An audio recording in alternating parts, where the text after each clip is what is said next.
In today's tabletop review, I'm going to be taking a look at the Hera CQR buttstock. This is a follow-up video to the Hera CQR grip video that I did about a month ago. These recently just came back in stock in black, so I was able to pick one up to take a look at. This particular one is in black. They are available in black and flat dark earth, and I do believe an OD color. These have a MSRP of about $120. Price may vary depending upon who you can find one from. These will be on my website eventually. Right now they're not because the availability is so sporadic. Once they get a little bit more stable with availability, I'll make them available for purchase. Like the grip that we looked at in the last video, the Hera CQR stock ships in this box right here. And obviously there's not much in this particular box. We have the stock, and that's just a filler piece, some miscellaneous parts, and we have an installation manual. So let's get this out of the way and go ahead and take a look at the stock. In case you haven't or not familiar with the HeraUSA CQR stock, this is suitable for your AR15 platform, and it kind of replicates the look of the P90. So if you were so inclined to equip the HeraUSA parts on your 7.5-inch barreled SBR, you could replicate the look of a FN P90.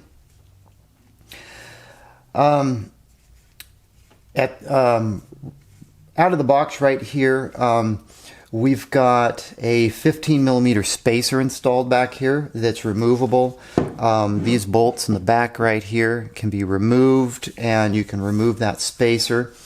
The problem with fixed stocks is to get the length of pull, so to speak, adjusted for your body type. You may or may not have to remove and or add spacers. Hera has additional spacers that you can purchase. Obviously this one ships with a 15mm spacer, but you can get a 30mm and a 45mm spacer, and they're about $12 each. The stock itself has this facility right here for looping a sling. It's also on the other side, so pretty much everything you see on one side is replicated on the other side, so it's ambidextrous. These are QD points. The QD pieces are in the bag, which we'll take a look at shortly. You could also loop a sling down here through this sling opening. This particular area right here is a removable. It's hard to remove, but well, I'll remove it later. This is snapped on there pretty tight.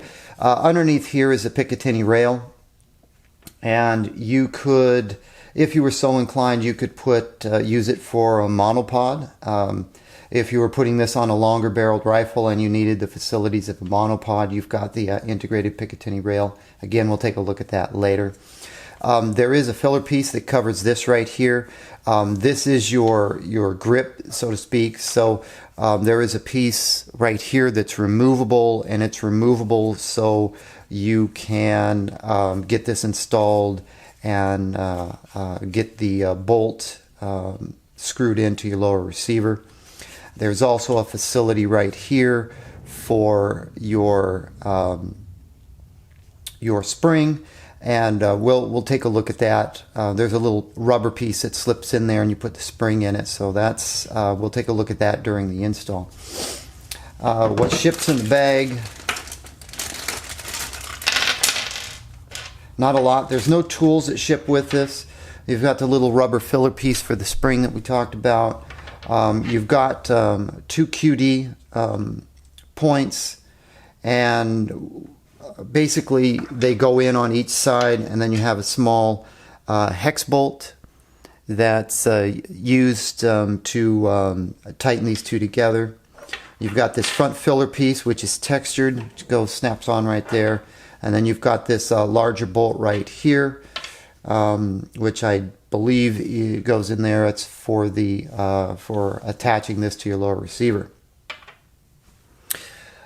So Hera says that this CQR buttstock is designed for law enforcement and the military market.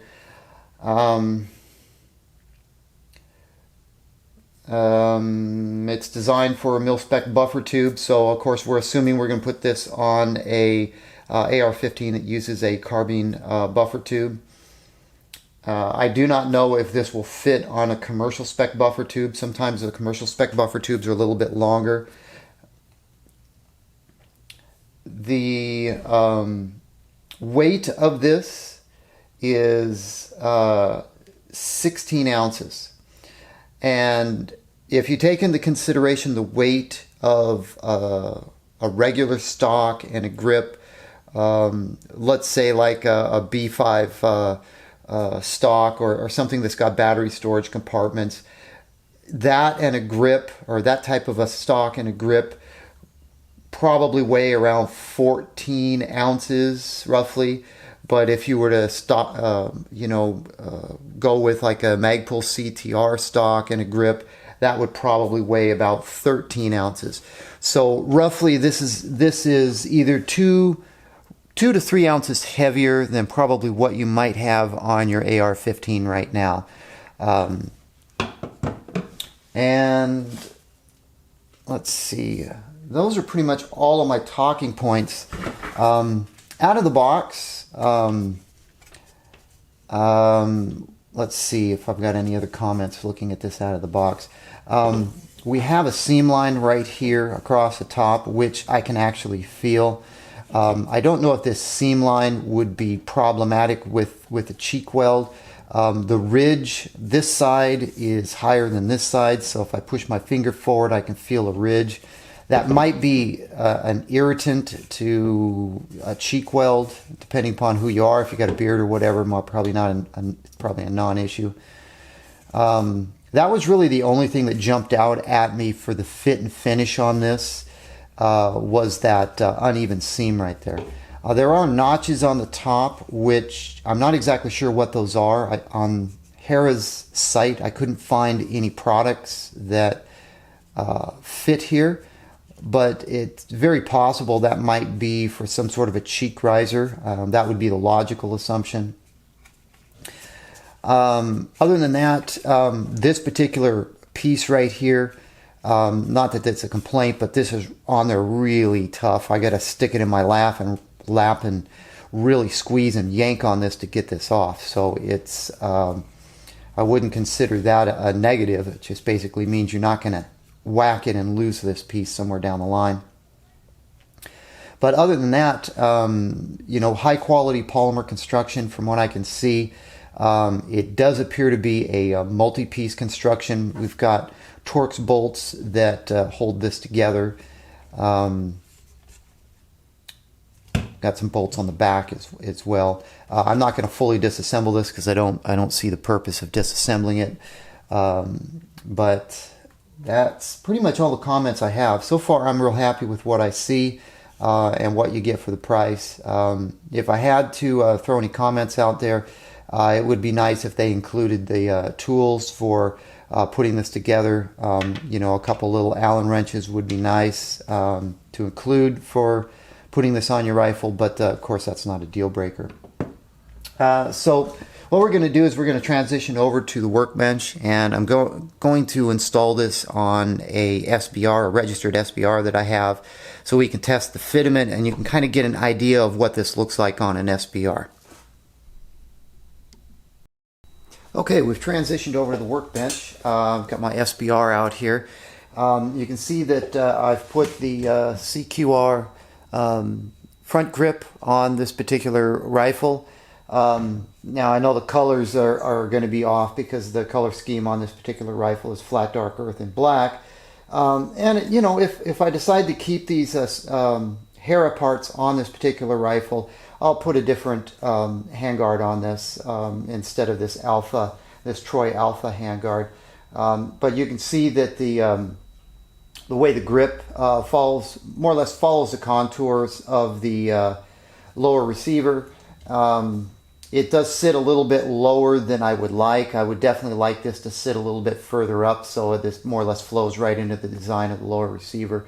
I don't think that's possible with the Troy Alpha rail with the bolt-on Picatinny rail down here. I'd have to use a different type of handguard, possibly the one specifically made by Hera that's designed to work in conjunction with these parts.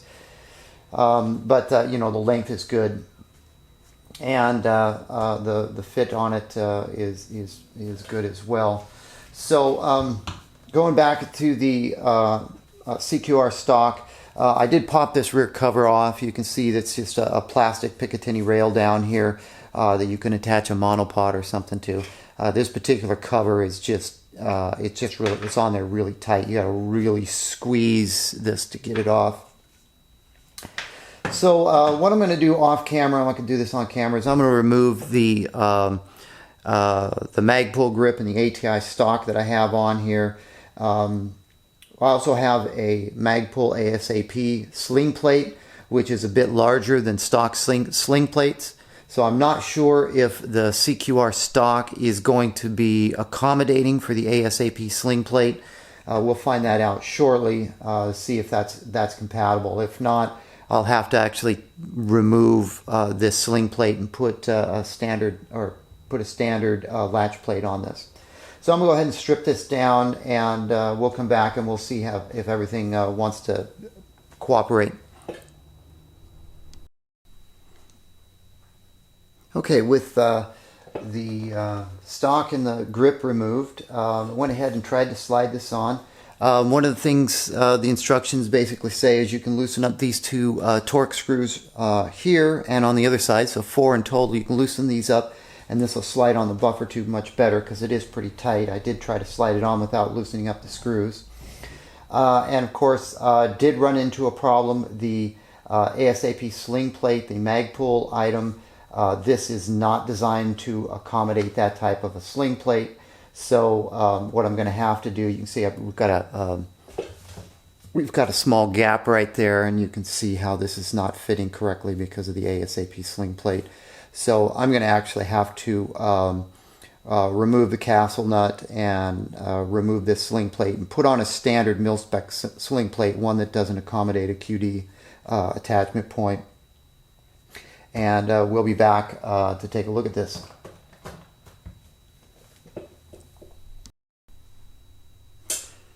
Okay, remove the Magpul ASAP plate. I installed just a standard latch plate, which is what most ARs ship with. Put this buffer tube back on and the buffer spring and such. So we're good there. I'm going to install this stock with the upper off.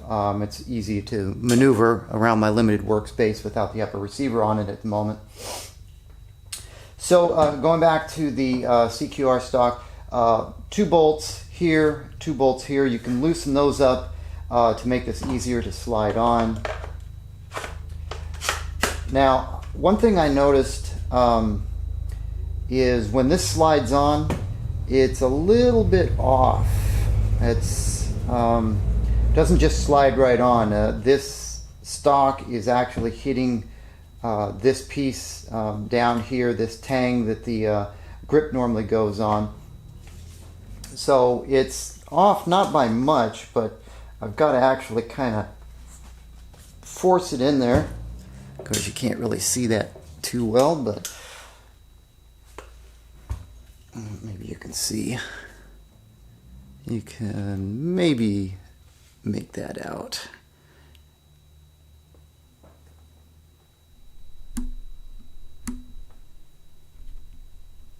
You can see it's off a little bit, so not sure what that's about. You know, I do have the screws loosened up, so it looks.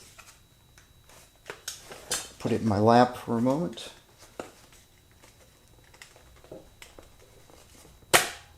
Yep, popped right in. Just had to twist on it a little bit. So it's either that plastic is too tight or something is a bit off. I'm not exactly sure, but it will go on. Your results may vary. This could be something that's just that's related to this inexpensive Anderson lower. It's hard to say. Okay, so that pops into place. And you can see everything is a nice tight fit here. So we're good. What we've got to do now is we've got to get our safety detent in. And this opening right here is for the detent and the detent spring. I've got the detent out, and I should be able to drop the detent in. And it does appear to drop in. Make sure. Yeah, it drops in. So the detent will drop in. And then we take that little rubber piece that we talked about earlier that comes with it. And it doesn't appear to have, well, I don't know if it's directional.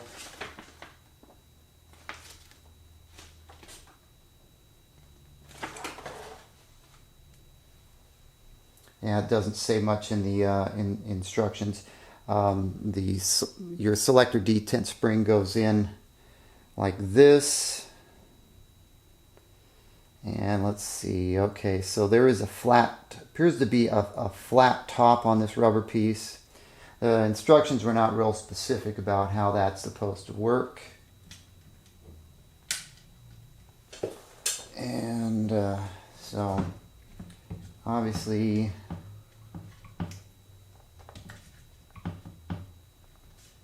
I believe that is how it goes in. Yep.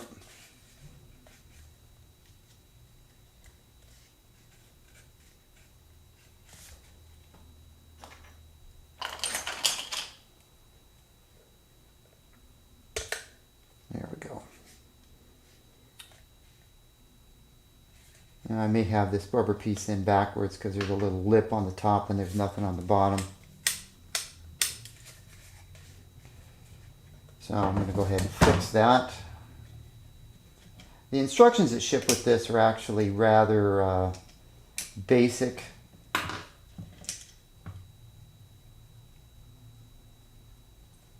So there's a little bit of interpretation you need to go through when you're doing this. Yeah, I definitely had it in backwards because now this rubber piece fits completely flush. Okay, so that takes care of that. Our next step is to install the included hex bolt in the opening.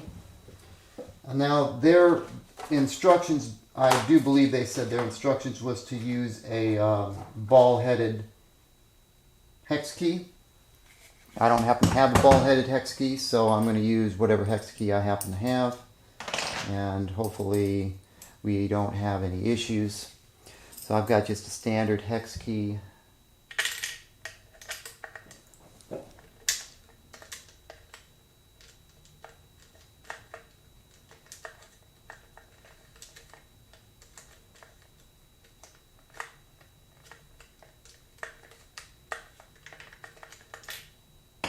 That doesn't appear to be catching. So I'm going to take a quick look at this off camera with a flashlight to see if this is lining up, and we'll be right back. Okay, because of this opening right here, I was actually trying to get the screw started with this long Allen wrench, and this opening is just too small for that, so it wasn't allowing me to push the screw in to catch with the threads. Again, you know, a ball-ended Allen wrench might work better in that situation, but I found that using the small end, like so, allows me to get it started. I can't get a lot of turns on it, you know, maybe a half turn at a time to get that going. So that's what I ended up doing to get this to work. So this might be a little bit frustrating for some other people trying to install this. I'm going to finish tightening this down off camera and we'll be back. Alright, that took a few minutes to get that tightened down there since I could only make a half turn at a time. But you know, no problems aside from that. So keep in mind, I don't know let's see, this is a 4.5 millimeter wrench that I'm using. So if you have a 4.5 millimeter with a ball end, that might work better for you, or whatever the equivalent in SAE would be. Next step, we put our little cover plate on. Our little cover plate right here just snaps on, and like so. So it's a nice little textured surface, something to grip on. Now, I measured the distance here, the length of pull. With the ATI stock I had on here, from the charging handle to the end of the ATI stock at its furthest position, it looked like my length of pull was 11 inches. This, from the charging handle to the end of this rubber shoulder piece with the 15 millimeter spacer, is 10 inches. So this is 1 inch less than full length of pull with a regular collapsible stock. So something to keep in mind there. Next thing we need to do is we need to tighten these screws back down that we loosened up. And loosening up the screws did make a difference with this sliding over the buffer tube. The buffer tube on this particular rifle is a Spikes Tactical mil-spec buffer tube.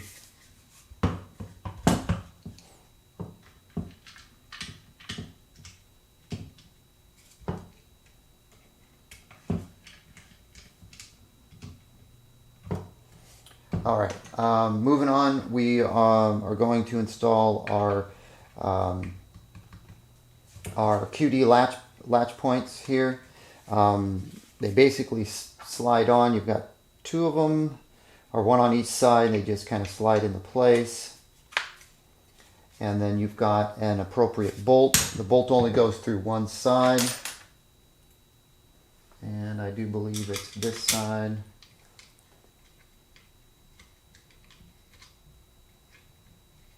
And we tighten that down. Finger tight is good enough. Check our safety selector. Okay, we're good to go. So that is the installation of the CQR stock. Again, if this length of pull right here, which is 10 inches, if that's too much for you, you can remove this 15 millimeter spacer. There's two bolts right here. I'm not going to remove it, but there's two bolts right there, and you just remove those and take the spacer out and bolt this rubber butt piece back in place. So let me go ahead and put the upper back on this, and we'll take a look at the final assembled rifle. Alright, so here's my SBR with the CQR stock installed and the CQR vertical grip. It does look kind of strange with some flat dark earth parts on this. Again, like I mentioned, if I decide to keep this configuration, I'll replace this front handguard with something else. You can see right down here the way this this Troy is with this particular rail. This sits a little bit too low. I'd like it to sit up a little bit higher. That would be nice. One thing to note, though, that I did notice, if you're accustomed to popping your rear pivot pin and pivoting the upper from the lower, with this setup, with this grip, that doesn't work anymore. Obviously, the grip is in the way. If we pop our pins, I can grab hold of it.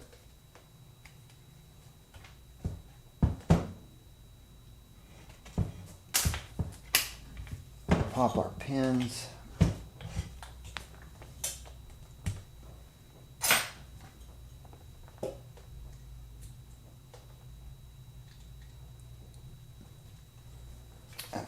Take it off camera to do this. All right. Pop both of our pins. see we really don't have, we can't really pivot. If we pop both of the pins, we can separate the upper from the lower. And to put it back on is kind of the same procedure. So you've got to drop it into place and kind of push it, hold it, and then pop in your takedown and your pivot pins. So that's something to make note if you're going to replicate this type of P90 AR15 look with this vertical grip right here. You're not going to be able to pivot the upper from the lower. So far, I like the grip angle on this. I can't say that I'm real accustomed to using this. I don't know if gripping this like so or like this is the best. I don't know. Actually, I haven't shot this with any of these pieces on here, so if I do have a chance to take it to the range and give it a test, I'll report back and let you know what I think. But stock-wise, grip, there's not really much to say about this. The grip angle is good. I got easy access to the selector, not a problem.